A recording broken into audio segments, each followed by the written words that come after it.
historic matchup here in China, and I'm really excited to see. We've got some bans coming out. It's the Trundle, it's the Rumble, it's the Varus, and then the Pantheon and the Annie taken away from WE. Full comfort being targeted here by IG. You know, Monki, maybe the first player in the world to really pioneer this Trundle jungle pick. Cube's great on this Rumble, and you know, Taeyoon's Varus did a lot of damage to IG in their first game of that lower semis. Always have the availability to do that when you're on the blue side, at least a little bit more than when you're on red. Things like the Pantheon and Vi were pretty much always targeted here in our last series, and they're going to be off the table again in game 1. Yeah, you don't really want to let Pantheon through right now. That feels like the big one that you want to make sure you take out on the red side. Taliyah up, Taliyah taken, makes a lot of sense. Rookie had a lot of success on this champion, not only throughout the regular season, but throughout the playoffs as well. And so makes a lot of sense to early lock that, make sure you can secure it for Rookie here. We'll see what the answer is. If it is going to be Monki on the Wukong, you know, thematically appropriate, something he played a ton of over the course of the previous split, but not, you don't got that partner, that one you always go with the Annie in the mid lane right now, and so you end up banning that out. It's going to have to be something a little bit more aggressive rather than just the setup for Monki, but certainly a champion he's familiar with. Again, thematically speaking, Monki on the Monki here in this first game. The Gwen was banned in all 3 of our matchups against Sasa in our last series, but this time going to be selected by Cube. This was right next to him alongside the Rumble on the tier list of things he enjoyed playing in last split. Yeah, teams were pretty willing to let a lot of the major top laners through against WE. I'm sure Cube, you know, kind of having the reputation of being more of that weak side top lane player definitely, you know, helped in that regard, allowed him to get some of those more power picks more regularly, but he was very good on the Gwen, especially when they really needed him to step up in a lot of those playoff series. So excited to see how that ends up playing out. Poppy's going to be the answer here. Poppy as an answer to Gwen. Wukong feels pretty good. Poppy in general always feels very good in this meta. And I think more specifically, this is also something that can really pair well with the Taliyah. Whether they want to put this support or jungle, I think is still, you know, kind of up for debate. This is very much a flex pick between these players. Almost everybody on this team plays Poppy, so, you know, we'll kind of take a look there. But it will be the Jax as the answer. Side lane pressure galore coming in from Taliyah Jax. And some more flexibility. Still, could go top or jungle. You know, I feel like Wei leaning more towards the Poppy than the Jax, or he could pick something a little bit different altogether. But it's going to be the Orianna to round out the first phase of this draft. Karis' Azir was really targeted all last split, so I was surprised to see him not just immediately selected, but maybe trying to go for a bit more, you know, for the composition this time around. Good ball delivery systems here with the Wukong and the Gwen as we head into our second phase of bans. Yeah, Karis is your standard LCK control mage mid player, at least at his core. He's been able to branch out and become a little bit more. We saw that, though, back when he was playing in the LCK. He really does value a lot of these more teamfight-oriented champions, and he's getting one here in the Orianna. The combo is terrifying. If you get the Wukong diving in with the ball on top of him, that shockwave can absolutely obliterate a backline. And depending on who the AD carry is here for Gala, they definitely are going to have to be a little bit more aware, but we have engaged supports being taken off the board here. Nautilus and Alistair are going to be the first 2. We'll see if we triple down on this with things like Rel and Leona also taken off of the board, but you know, we could also see, you know, things like Braum, you know, more protective, more safe-oriented supports taken away as well. And maybe it seems like WE are setting up for trying to get that Poppy down into the support position in a way. There's still a lot on the table, don't get me wrong, but you're just limiting your options. Maybe they're trying to set up for a specific matchup there in the 2v2 for Taeyoon Vampire. Such a crucial part of this team. It felt like at the start of the split, it was really the Taeyoon show, not the Monki and Vampire show, but once those players were really able to step up, Taeyoon was always able to be a very consistent backline carry. Looks like he's going to try to do a little bit more of that here in this game by hovering this Corki. The Ezreal is really a specialty of his as well. Yeah, I mean, you think about Ezreal when you think about Taeyoon. He was known as kind of a scrim monster back in the day when he was in the DRX and the KDF systems over in Korea, and Ezreal was always the pick everyone talked about, you know, fearing. We've seen many success stories of Taeyoon on Ezreal throughout his time here in the LPL. He will get a chance to have another one here. Just kind of adds on to the overall identity of the comp. It keeps you safe down in the bot lane, which allows you to play more aggressive around this Wukong, around this Orianna. But teamfights are the name of the game. A lot of setup here coming in from WE. You know, we'll see how they want to try and, you know, close things out. You know, you don't want to talk about hovers too much, but talk about, you know, picks that are associated with players. You got Taeyoon's Ezreal coming in, and it will be Gala's Kaisa that ends up being the answer. All right, well, you get to fully close that gap of the range that Ezreal is able to provide here with the Killer Instinct. So Gala on a signature selection here, and we'll see what Meiko wants to round out this composition with. Will he take the Poppy? Will things flex around a little bit differently? Or will it just be a standard support being locked in with the Rakan? Provides a lot of, good engage, which I think IG have a decent amount of now that this has been selected. And it leaves R5 for Vampire. Gonna lock in the Meiko, something that's fallen a little bit in priority, at least compared to what it was like in Split 2. Yeah, Nico's received a few nerfs going into, what it was in Split 2 versus Split 3, and I think it's affected people's, perception of the champion as a primary playmaker, but you're answering playmaker with playmaker, and that makes the mid game much more interesting. I think there's a lot to like out of both of these drafts. I definitely think WE have more options, certainly think their comp is easier to execute. Their engage is very good here again. Orianna Ball on Wukong is very scary. Nico, flank engages are very scary. Gwen getting on the backline is scary. If Poppy can really step up and have a great game, I could see that really tearing down WE's ability to play out the mid game. And, they scale pretty well with the Kai'Sa going into the late game as well, even though you are kind of flexing around. With the Taliyah, you've got a Jack side lane win condition. There are tons of ways to talk about this game, and I think that makes it fun to talk about as we continue to see who gets leads. Yeah, IG definitely have the side laning advantage. They have that semi-global in the Taliyah as well. Team WE, though, really nice front to back, really nice zone control, big circles of damage overall with the pop loss and the shockwave, the cyclone, just able to really work well in the 5v5. As IG maybe have the opportunity to get just a little bit more creative when it comes to picks, when it comes to side laning, which of course comes naturally maybe when you think of the experience levels of all of these players. A rematch of the LPL Split 2 lower semis between Invictus Gaming and Team WE, two of the most historic organizations that we have here in the league, facing off once again. And we'll see if Team WE's miracle run can carry over into Split 3, or if that clock really has struck midnight for IG, looking to pick up their first win of the season as well.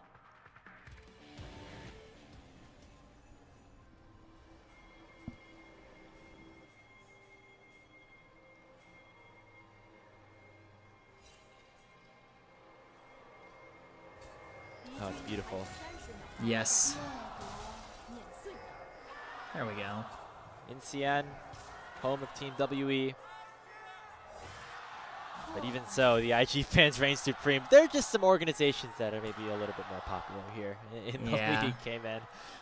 IG's just built a little different in terms of reputation. We do see pretty aggressive invade here from WE to establish some vision and some knowledge, and see where they want to place their ward. It does look like it's going to be around the Raptor pit. Pretty standard placement there. Monki going to take a bit of damage on the exchange, but nothing too important. For now, the ward will be replicated on the top side of the map here with a Raptor ward as well for IG. So everything kind of going according to plan, but it's Taeyoon and Vampire that are going to continue to poke down on this Rakan. They will certainly have the range advantage in the 2v2, being able to poke out with both, of course, the Ezreal and just being double range versus range melee. You call Rakan a melee, right? Yeah, I would say that's fair to say. Yeah, they'll be able to establish a little bit of dominance. You have the Arcane Kman as well for Vampire to just make sure you add a little bit to the poking power that you'll be able to throw out with these blooming blows. We have Monki pathing down towards the bot side eventually. However, Wei is starting on his bottom side as well. Could go for a bit of a cheeky play if he so desires. Yeah, I think it's interesting to talk about this bot lane 2v2 because I think for Ezreal, it definitely is, easy to play safe and to have that range advantage. But if you were to take a lot of exchanges early on in the game, I actually would imagine that the Kai'Sa would be able to establish pressure in the lane. We'll see, obviously, if, when they hit level 2, level 3, if they are able to step up a bit more. That's usually a little bit easier for Kai'Sa, but really her lack of range is the only thing keeping her from being able to trade with Ezreal in the early game. So definitely interesting to see how that ends up playing itself out. I think generally you're going to see IG pushing forward in a lot of the other lanes as well. You're definitely going to see the Jax and the Taliyah have pressure over their individual lane matchups. It's about how much they can get from that, and specifically what Wei is going to be willing to do in the early game on the Poppy. Some Poppies feel, a little bit more pressure to just kind of farm up and get to that power spike so they can play around these early objectives. We'll see if Wei has a similar mentality. I feel like a lot of it has to do with just which lanes are the most gankable. I think bot lane has the ability to be collapsed upon if you're Team WE. You know, you have this Nico who is rather squishy, and as you mentioned, the snap engage of Meiko, and just if Wei is able to find something there, I feel like that could be the angle. But right now he is on the top side of the map, TheShy, doing a little bit of chunking onto Cube. He might take an early reset here, maybe just baiting it out. Oh, we're holding our breath, trying to see whether TheShy makes a TheShy play or whether he ends up just letting the Gwen go back to base. It seems like he will end up letting the Gwen back. Wei just taking crab on top side. Is going to be relatively even starts for both of these junglers. Monki just making his way back up to the top side. There's pings coming down. They are aware that the Poppy is here. See if Monki can get there in time. Oh, just a little bit too late. Just barely. Able to ping that ward out, but there still will be vision around that second spot of the Raptors. Too concerning though overall. It is a big CS lead that has been opened up in general for gold on Team WE's side. It's both Karis and Taeyoon have gotten off to really good starts in the laning phase. Obviously TheShy has had his opportunity to take advantage of Cube. This is kind of how the Gwen versus Jax matchup works, at least early on. But hey, shout out to some of these newer players on the bot side that are making it happen for Team WE early. Yeah, it's a big lead for Taeyoon, and I think that's going to be really important when it comes to these mid-game skirmishes. Doesn't look like we're going to be swapping Taeyoon up to the top side just yet. Usually on that first back is when you would at least consider it for something like Ezreal, but they are just going to continue to put pressure down onto the bottom side of the map. It will be Jax TPing in, so will be actually Invictus that is opting into the lane swap. Makes a lot of sense for the Kaisa here.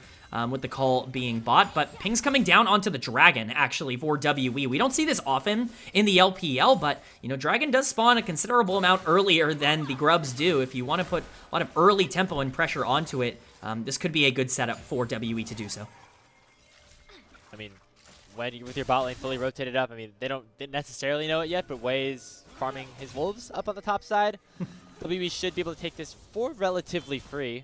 However, it will come at the cost of just the ability for Gala to get out of that laning phase, farm up just a little bit more, and get closer to that late game status that we were at least hoping for of him in this game. It's a bit of a quieter start overall. Karis getting hit by that seismic shove, combined with a knock-up. Just a little bit of chunk damage, though. No real kill threat on this Orion at this point. Yeah, it's just to make sure that the laning phase is a little bit freer for Rookie to be able to move. It doesn't look like there's going to be a ton of contest here. Wei does make his way down, but is there to kind of just get them to back off the Drake. So Drake actually not taken here by Monki. He ends up getting it pretty low, but backs out, and looks like it's going to be IG calling WE's bluff.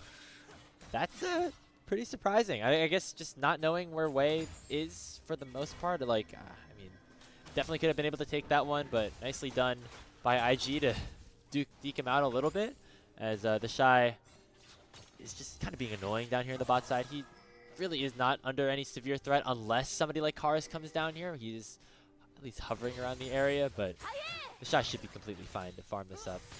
Yeah, the only unfortunate part here for TheShy is that he did accumulate a pretty big lead for himself in the top lane, and that will likely be equalized the longer he spends 1v2 in these laning phases, which is never really ideal for a Jax that does want to be a big side lane presence in the late game. But Monki, once again, now with bot lane priority for the second time, will be starting up on the Dragon. We'll see if he actually full commits to it this time, whether he wants to back off. We see some pings going down on the top side. Wei is in the area. This could be a dive. There was a ward fully on the Dragon Pit, so IG know they have full opportunity to go for this dive onto Cube. However, Cube is level 6 at just the perfect opportunity. He gets stunned into the wall, cannot even use that second proc and work just yet. He's going to survive for just enough time to almost take down Wei, but he'll survive with less than 100 HP. It's a very, very close play. If Gwen was able to get one more auto off onto Wei during that exchange, it's likely just a one-for-one trade, but a great dive from Invictus to be able to pick up that first blood in exchange for the Dragon. You know, this is kind of the punish for earlier, but TheShy in danger now. Yeah, Monki's going to try to jump on top of him. Flash Cyclone's going to seal the deal. So WE equalize, and they also get that first Drake, so slight advantage to them, all things considered. Yeah, this is a nice counterplay by WE. You know, I was getting a little concerned that they were just going to be a little bit behind in tempo because of them backing off Dragon, but Monki able to pick up that kill. This Wukong's a big piece for the game. Wei's in the area. Monki could be overextended. Yeah, remember, no Flash, and definitely no Cyclone available on the Monkey King here. So Wei's going to chase him down. Teleport came in as well from the spellbook of Meiko. try to close that gap a little bit, but Monki will be completely fine. And WE get a couple of plates down there as well. So overall net advantage to them, despite the first blood going over to IG. Yeah, it's a nice play by WE to establish a bit of an early game lead. You know, I think that's really important for them. I think whoever ends up having tempo and can control areas in this game is going to be in a pretty great spot. It's really tough to imagine a world where IG have an easy time engaging into WE with all of the shielding coming out from Orianna and the threat of a Meiko on the backline. But it's also a tough world to imagine where if IG get the Jax and the Talia really accelerated, the side lanes can be matched. So for WE to be getting that gold lead early on, I think is pretty big for them. The gold's all in decent places as well. Obviously, not the best that Gala was the one to pick up that first kill, but Monki getting ahead is nice, and maybe gives them a bit of an advantage here as they're going to try to start up the scrubs. Spawned about a minute ago. Cube has his teleport, but looks like he's engaged in a 1v1 with TheShy. Has his needlework up in a couple of seconds. Maybe could look for a kill here. Counter-Strike has been issued. Nice bumper with that snip to make sure that's done. Is not wasted too much. One more issuance of that ultimate is going to miss. And now in the mid lane, we're going to see the 2v2 here between Taeyoon and Vampire. Gala down to 300 HP. And all of this is buying enough time for Monki to secure all 3 grubs. And Wade not going to be able to do anything about it. Yeah, it must have been a Vampire Pop Blossom, as we can see that's now on cooldown. You know, catching out the Kai'Sa, that's barrier popped for Kai'Sa.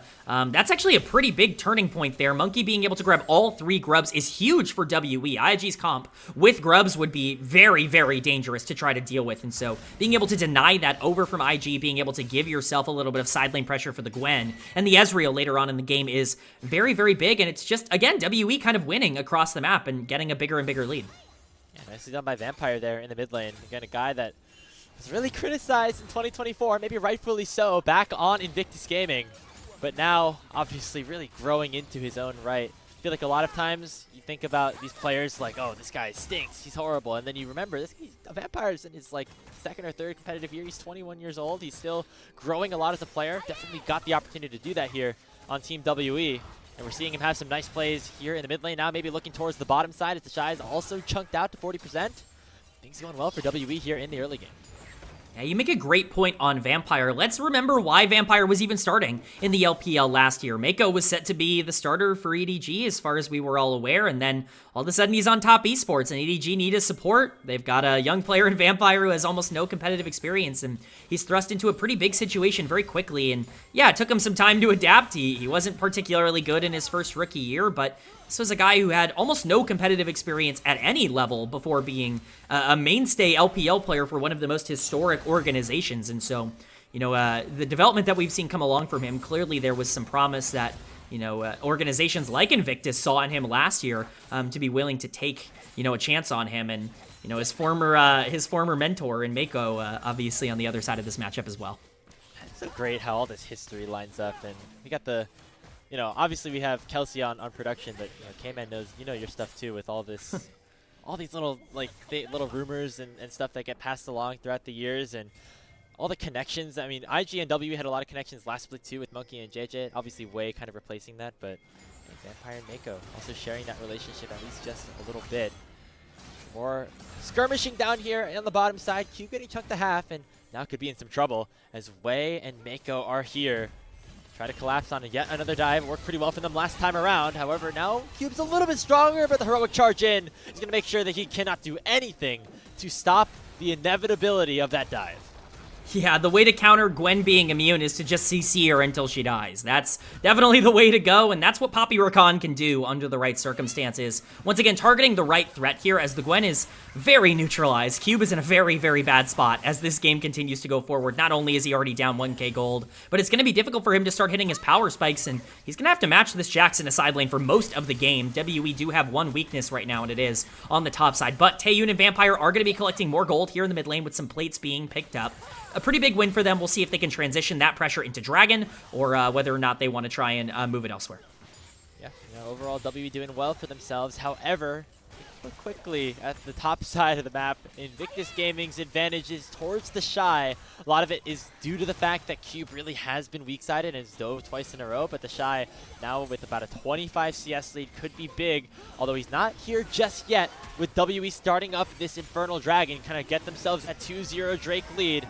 Wei issues out that Keeper's Verdict. It's going to just knock away Vampire, but that's enough for the engage to maybe begin. Rookie jumping forward, the Weaver's Wall is going to be Wei, stealing away that Drake, and Monkey's going to make sure that he pays for it, at least in an attempt with that Cyclone proc, but it's not going to be enough. The shot is not going to find much, and there's a big Pop Blossom though from Vampire. Gala diving into the backline is going to secure the feats of Warfare, but now WE have the opportunity with Karis and Taeyoon to take him down. Overall, it's a 2 for 2. A scrappy fight overall, but IG get themselves that dragon. Big win there for IG. I think specifically the gold going in the right spots. It's not even over. Cube is in danger. Oh, the Cube! Command Protect from Karis combined with that dissonance, able to make sure TheShy falls. Would have probably gotten that kill in isolation, but Cube has his mid laner save his life. Wow, that is a big turn there for both of these teams. It ends up being kind of in favor of WE from a gold perspective when you look at it as a whole, with gold going over to the Orianna. Karis getting a lot stronger in that fight, but gold also going on to the Kaisa. We're going to get a replay here. This is a very scrappy setup. Monki really forcing this Drake, and unfortunately Vampire gets knocked out of this fight way too early, which means no Pop Blossom to actually, secure this dragon. It's pretty easy for Wei to be able to, control the area. Monki goes in to try and burst down Meiko, but the Rakan's a lot tankier than I think he thinks he is in the early part of this game. Monki ends up getting very low. Vampire, though, eventually gets back into the fight, ends up stunning up Wei, turning a kill. Great ult from Gala onto the backline. Does end up costing him his life, but does secure him that extra kill, which could be worth it in the long run. But for now, it's gold traded onto big damage threats as the game goes along. 2 kills on Kaisa, 2 kills on Orianna. Yeah, Gala getting strong, but I think overall, the big carries on Team WE in a bit of a better position at this point. Mentioned Karis getting that second kill. Taeyoon was dishing out some damage as well in that last team fight. So things still very close, but overall WE does maintain about a 1,000 gold lead. That might change though, as Rookie picks up both the tower and Cube. A 2-for-1 combo in the bottom lane. That is just brutal. Cube is just not a member of the team in this game. And Meiko now going in. The Pop Blossom only landing on Wei. Yeah, nicely done by Meiko. Dodging away from the initial stun, then finding the 2-man knockup. But Wei's now chunked to half HP, and Taeyoon is just pumping out DPS. Has that Conqueror pop. Shifted forward to try to hit another Mystic shot. But now is running low on mana. Karis is able to pick up the mid-tier 1 as well. But doesn't look like anybody on WE are under any significant threat. Graves, I thought you said that we were going to get more controlled gameplay coming in Group Ascend. I'm not seeing any controlled gameplay. I am seeing just as fun of a fiesta as we've ever gotten out of these two teams, and I cannot be more excited for it. Both of these teams are in a pretty good spot. The gold is almost entirely even. It's Wei who's starting up on the Rift Herald here, and IG, I think, have better control of the map, but, one fight could really turn everything here. Yeah, IG, the really nice sequence there. They get a full tower. They get this Rift Herald as well. They get the Dragon a little bit earlier on. Now they have the feats of strength. They have, of course, that Rift Herald that they can use to crack open another turret. And IG definitely not out of this one by any stretch of the imagination. It is right back to an even game state. Yeah, this is a tough place to be. Rookie could be collapsed on. Oh, Shockwave connects onto him as well. Even though the flash came out from Rookie, the distance was not enough. Karis and Monki combined for another. And that's the power that Karis is able to use because of those kills that he got in that dragon fight. This Orianna is going to be a problem. Not a lot of easy mobility to be able to dodge the damage coming out from Orianna in the later part of this game. We're not even done. Meiko on a potential flank here. Gala ult. Forward. Taeyoon has to use that shift away. And is able to get away from a ton of that crowd control. Really nicely done by the Ezreal. Again, this is a signature champion for Taeyoon. He's able to make quick work of that attempt of an engage despite the midway being pushed up very heavily. Yeah, it's a lot used for IG, both ults on Gala and Meiko, but it's a lot burned from the side of WE. No cleanse for Taeyoon and no heal for Vampire in that exchange as well. So, very, very exciting, action-packed game that we are having here in game number 1, and it's not done yet. Yeah, another attempt at a play. They're very aggressive at trying to take this tower. They want it badly, and it's going to come eventually, but damn, man. Oh, man. That is a lot going on. A lot happening on the map right now. WE is coming out on top, though. 1K gold lead now after everything kind of looked relatively even throughout the last 5 minutes. WE using their pressure, using that kill that they got onto Rookie on the top side to be able to finally take that mid-tier 1. IG looks like they're going to be answering with the Rift Herald on the top side here. This should be top tier 1 going down, but it's just a trade for bot tier 1. It's an advantage, at least for now. The question is, will a second proc be issued, and can WE get back in time to make sure this tier 2 doesn't fall? Looks like the answer is leaning towards no at this point, as there's still a ton of time before Monki and Cube can get there. And Wei and Rookie hammering in onto this objective, trying to take it all the way down. But it looks like Vampire and Karis are going to get there in time and clear the wave out. Looks like it might be an overextension for the tower. The minions are gone. No opportunity to try to secure that tier 2. It's a double kill in for Karis. Meiko, they're all too late. Oh, hello? What was the call there? They have no minions. Wei is looking to tank the tower, but there's just no way that they have enough damage as Talia Poppy to burst that tower down. The shockwave comes in, and Wei is obliterated in a mere instant. He is destroyed in terms of that Poppy health bar not surviving. Meanwhile, the entire time, Monki is just taking Dragon on the bottom side of the map. We'll get to see this again. The wave is cleared by Vampire. As he steps up here, it's gone. Wei is just under tower. He immediately gets shockwaved, and he's just dead here. Vampire with a great ultimate to be able to catch out Rookie as well to set up this kill, and Karis has more than enough damage to be able to make it work. It's a massive mistake from Invictus that just exacerbates the lead that WE had already been getting. I mean, if you're a Trundle or something like that does damage to towers, I can understand maybe sticking around a little bit after the minions die, but man, Wei and Rookie just extending a little bit too long there. And as you mentioned, what was, again, a very close game. We were dead even right when that Rift Herald was taken down, Kman. Now it's a 2.5K lead for Team WE. Karis is very ahead now on this Orianna over Rookie. And Monki's in a really great position as well. Yeah, this is a 2 full item Orianna, 1.5K gold up. Karis is going to be massive towards the end of this game. You know, the ball delivery system is very, very clear for WE. If Wukong goes in and you get 2 or 3 members shockwaved, the fight is over. That is going to be it. So you gotta make sure that you are watching and pressuring Karis out of these fights as quickly as possible. Force him to use shockwave either defensively or on inopportune targets, and hopefully try to be able to pick that up. But you know, a lot's going to be put onto this WE mid laner, which is very exciting to say the least. Question is always, can Karis clutch up? I feel like there's a lot of opportunities. There are a lot of games last split where he got a lead and then is unable to deliver at the most important moment. A lot of those clutch performances ended up coming through from Monki and Vampire. We're waiting for Karis to be able to take that next step as well. If he's able to do, though, that's WE really coming into form. And he has all the opportunities to do so now. He's 4-0-2. As you mentioned, a huge shutdown on his head. He has a Seeker's Arm Guard to try to keep himself further alive. And with the Storm Surge build, he could really one-tap some of these backline carries. Yeah, Gala cannot survive an Orianna shockwave. It's just not going to happen. You have to be so careful if you are Invictus. And the problem, they're not a long-range comp. This is Talia. This is Kaisa. This is, you know, a team that really needs... You know, you're right, some range, but IG just taking Otacon. I mean, Monki's just nowhere close. The True Shot Barrage is going to spot them out, but Invictus Gaming, they're just going to get this for free, and nobody from Team WE really is in position to counteract this, to go for a fight, to even make a play on the opposite side of the map. Bit of a fumble in terms of just vision control and where these teams decided to deploy. IG get a real big break for free.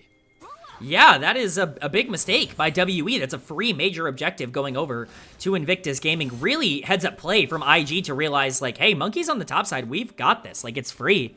And you know what? They're right. Like, that's a huge way back into the game. It doesn't completely solidify everything, but Otacon is a real asset in the current meta. So, you know, excited to see that IG continue to look to make proactive plays, even if the other ones haven't necessarily worked out so far.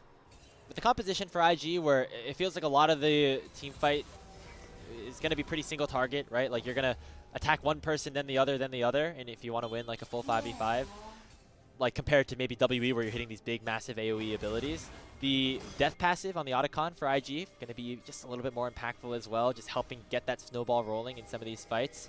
And we'll see if they are able to take advantage of it, though, as they're going back to the scene of that original crime, the tier 2 tower. I think this time they're going to get it. Yeah, Rookie not quite making the same mistake. I'm sure they see you know, some red in their eyes in terms of taking down that tower. It looks like it will be traded for mid lane tier 2, though. Pretty big get here for WE to be able to open up the map. It's Rookie who's ulting, though. Yeah, the question is, can Team WE escape, though? Oh, Taeyoon's alone. For a flank. Gonna be collapsed upon by Meiko as well. TheShy's locked down. Taeyoon taking him down to 3% HP. Karis going golden. He's in a bad position as well, but he's gonna be able to survive with his flash. A true shot barrage here to zone away IG as they're not able to find a kill.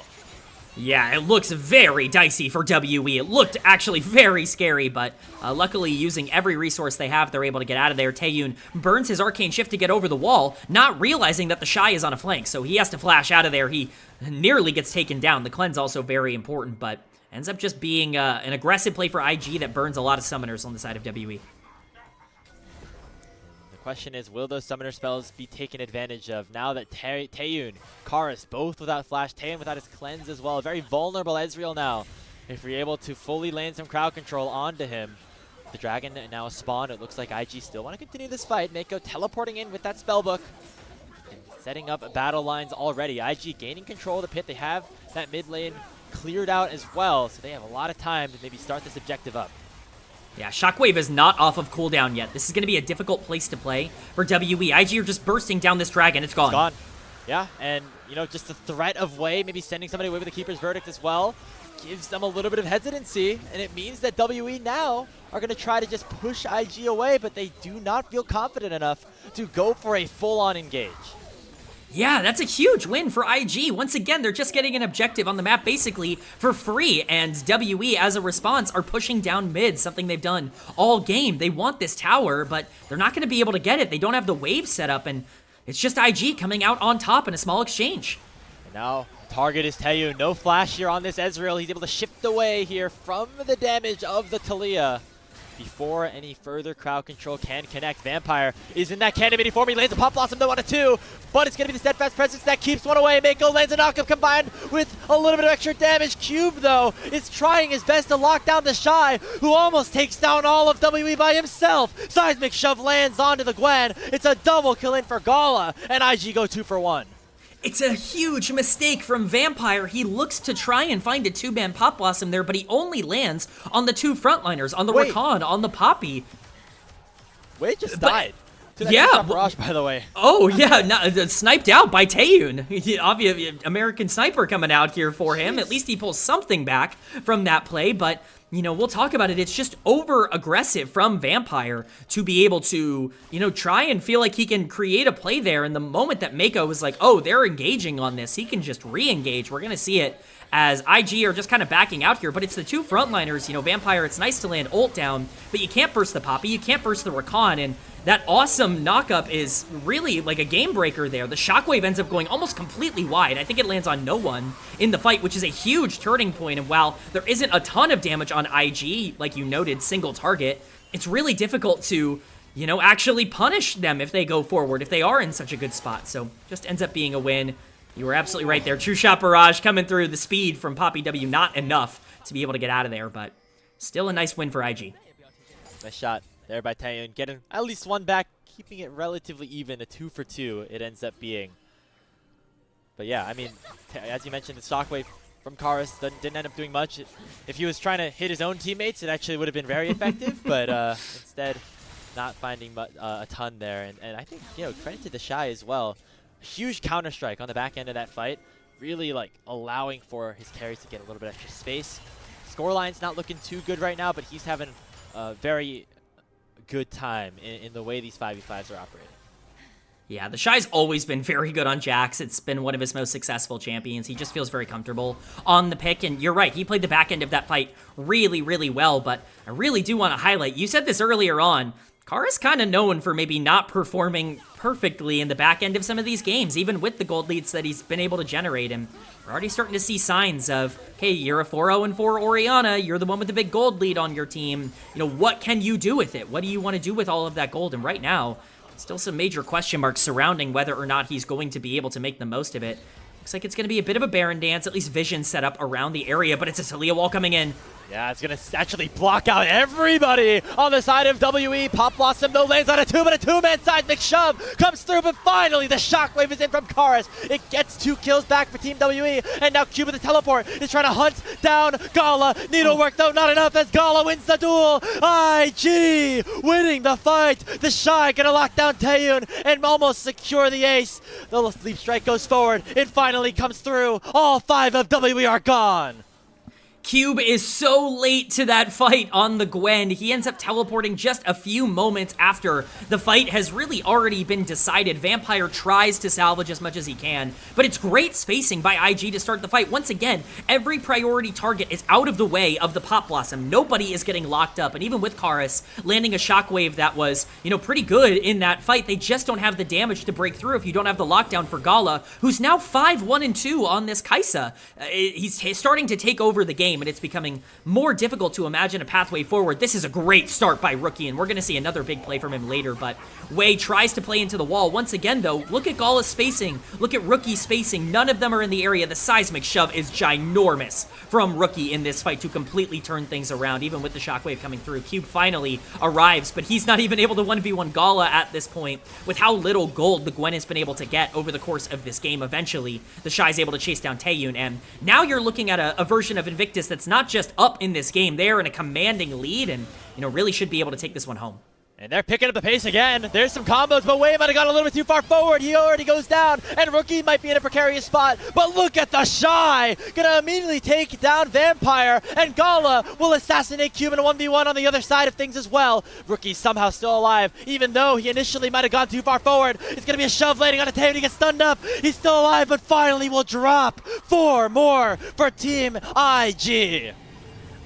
We came back and I was like, oh, did I caster curse them almost immediately? It looked like IG was too far forward, like they had overextended, but leave it up to IG to take a chaotic, crazy fight right out of a replay and be able to pick it up, and it's just going to show just how great the execution from IG is on these champions. Once again, just perfect spacing. TheShy has been huge in these fights on the Jax, just 1v4ing at times. They feel like they just can't take him down. Gala has been dove on over and over again by multiple members, and not been able to be slain in these fights. It's everything going in favor of Invictus, and with this comp that has a ton of side lane pressure, with this Baron buff, they're just going to continue to have that pressure forward.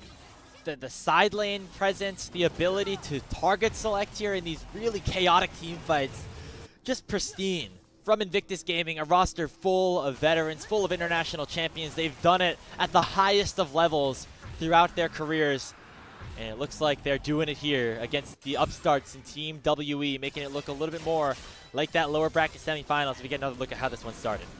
Yeah, I want to see how we actually kicked off this fight. Classic LPL fighting to the death over blue buff. Just how things go. Vampire once again using the Pop Blossom. They take down Wei early on in the fight. This turns in to a 4v5. Meiko was even pushed out, and so you're really looking at a good situation, but Cube with so little gold is just getting 1v1'd by the Kaisa on the backline. Never a good place to be, and Rookie's spacing is just gorgeous throughout this entire fight. Karis may have the gold lead, but Rookie lands the important skill shots when it matters the most. Even the Q landing past the clone there to be able to pick up the kill onto Monki, and we're right back, and Cube is once again in danger. Yeah, it's already used all procs of that needlework. He's going to get taken down. Rookie not ever in threat of dying there. There's another kill going over to IG. As they are really running away here with this game at number 1. It looked a little bit dicey for a bit. They were down up to 3,000 gold, but they have held strong, and they're starting to clutch up in these big moments.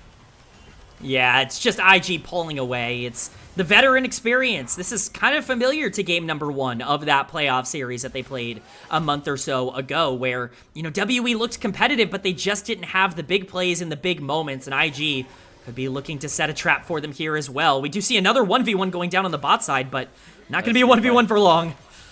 Replay it back there, actually, of Cube going down. He's still dead for another 10 seconds, so doesn't have the opportunity to pick up that 8th death just yet. But I'm so used to Cube being caught in the side lane, I just assumed it was happening again. I PTSD at this point. The Gwen is the Gwen over and over again, the 1-in-7 Gwen, but definitely a good play there by Rookie. The spacing on him this game has been absolutely incredible. We talked about the lack of range from Invictus. goodness, like, that has not mattered. It has really just been played perfectly. Gala constantly under fire and under pressure on the backline and has constantly been able to keep himself safe, really without a lot of peel from the rest of his team. And you could say similar things for Rookie, who's just playing on the edge of danger. It's executed phenomenally by IG. Yeah, the way Rookie was able to set up a lot of those big team fights with his Weaver's walls have been really impressive so far here in this game. And again, as you mentioned, just finding the right angles to dish out as much damage as possible. Remember, he was down like 30 CS to Karis, maybe not 30, but like at least like 15 to 20 in that laning phase. Karis is in a really good position to succeed. And once again, it is Rookie just getting the edge of things here in the moments that matter most. Yeah, I mean, that's Rookie for you, stepping up when it really matters. That's what you think of when you think of him as a player. He's one of the most historic players in LPL history, and he continues to perform at a very high level for Invictus. We'll see what play they want to go for here. They do spot out Monki on the top side of the map, perhaps disconnected from the rest of his team. Karis is in the area. Monki will hit that level 16. You know, theoretically, there's an avenue where there could be a miracle engaged, but at this point, it's becoming harder and harder to imagine that. A Baron spawning in 50 seconds, that's going to be the priority target. Invictus trying to establish pressure in the area before that ends up spawning, taking away as much vision as possible. Yeah, I mean, if you're WE, have to fight around that next Baron. Like, you cannot let IG get that again with the way that TheShy is able to split push now at 3.5 full items. And just the way that the gold lead has continued to stack up. It's going to be very difficult to try to find a fight after that objective is taken down, but it might have to, just given the fact that TheShy's already pushed in on his own, and there's just really no opportunity on the map at all for W to do anything. They're going to try to force themselves in to the top side jungle, but it's going to get punished here by the Weaver's Wall. It separates Vampire from the rest of the team, and already Monki is forced to use that Cyclone. They go in onto Meiko, but he's very tanky for the moment, pops the quickness, and will be able to get out scot-free. The True Shot Barrage will only find Gala, but he has the Guardian Angel on top of him, and Team WE burn a lot of resources for not a lot of kills. Yeah, it's a really unfortunate scenario. You have to burn everything just to stay alive when Rookie presses R. It even separates all of Invictus, and it doesn't matter. They're able to win fights in multiple different areas at the same time, and Baron has been started here. See, they're feeling desperate. Even though Monkey's half HP, they think they have to go for it, but he gets sent away anyway by Way. And that means there's no threat for a steal, no threat for a contest, and IG claim themselves their second Baron, but in goes Vampire, lands the Pop Blossom onto 2, takes down TheShy and forces the Guardian Angel on Gala, but he's able to kill him instantly away. Taeyoon will chase him down, and Q picks up a massive shutdown. Yeah, it's a nice shutdown coming in from WE. It's a lot of gold going in favor of them, but still very much an Invictus Gaming favored play. They're able to secure the Baron. They're able to really set themselves up well. We even see a teleport coming out into the mid lane, potentially to protect this tower. Obviously, it's not being pushed, but with Dragon spawning now in 10 seconds, you know, Gala and TheShy are off the map. Unfortunately, so is Monki. This is going to be Invictus Gaming favored still, and, you know, we will see if that ends up being contestable by WE here. Karis face-checking that bush, knowing that he has to get into that pit as soon as possible. The Weaver's Wall cutting him off, at least for a little bit, but Cube's going to jump over. And just do a little bit of extra snip damage. Meiko and Way, very tanky here, and Rookie is dishing out a ton of damage. Already Karis is down to half HP, the Dragon started up. No shockwave for 10. That's absolutely massive for Karis here. He is the major damage dealer. Can they hold off long enough? Taeyoon and Karis trying their best to zone. The Dragon is at 4,000 HP, but there's no smite. Right now, the Shockwave's going to delay things, and it will be Karis securing that Dragon, but already Vampire's gone down, and a teleport has come in from TheShy, and he's going to close everything here in this game. They send the Keeper's Verdict straight into TheShy's arms, and only Monki is left alive despite the Dragon going over. Gonna be TheShy, kind of chase him down. Knockup does land, and that'll do it. Invictus Gaming winning game number 1. It is a huge fight for IG. Their setups were phenomenal. They bought just enough time. Yes, they lose the Dragon, but they win the game. Things are looking great for IG. The early game might not have been ideal. Some questionable decision-making in the mid-game, but at the end of the day, these are pros, and they came out on top like the champions they are.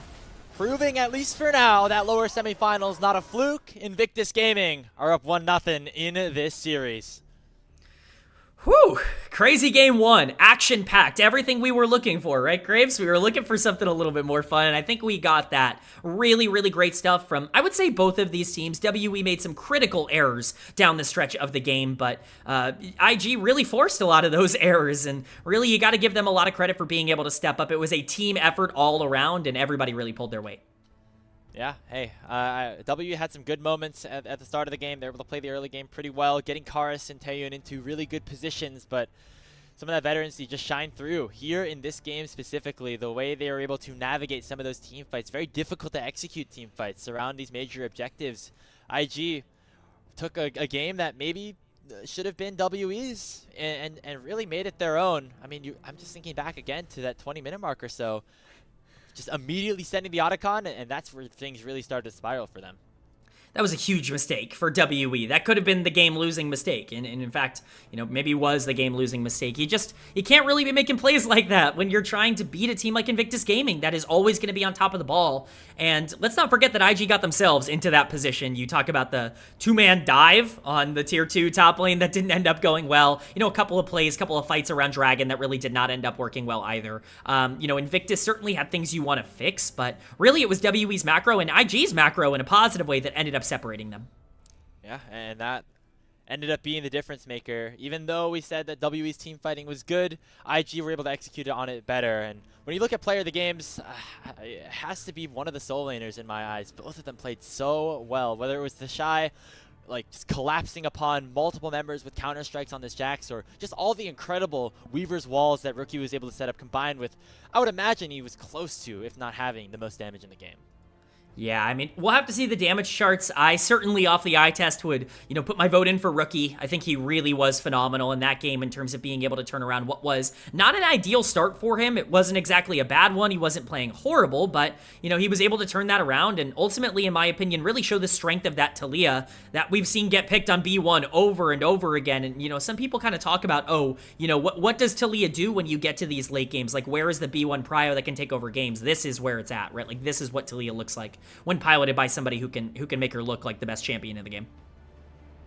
Take a look at this gold graph. Hey, there's some LPL action in there. A little bit of WE favored. I think they're up about 3K or so, and then going back right up towards IG.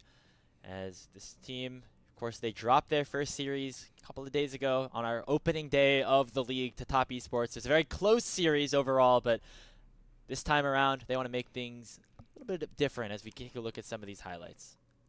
I'm not sure if this is a highlight so much as it is a bit of a low light for Invictus Gaming, but it certainly was a play that they ended up making. I think it does, call out some of the things that we can talk about going into game number 2. This was not a clean game from Invictus, despite the fact that they ended up winning. They made multiple pretty major errors, and if WE was in a slightly better position, more advantageous position, perhaps they could have been in a better spot to capitalize on them. Fortunately, it just wasn't the case, but, I think you're looking at a player like Wei, and obviously there's a lot of talk and expectation on him.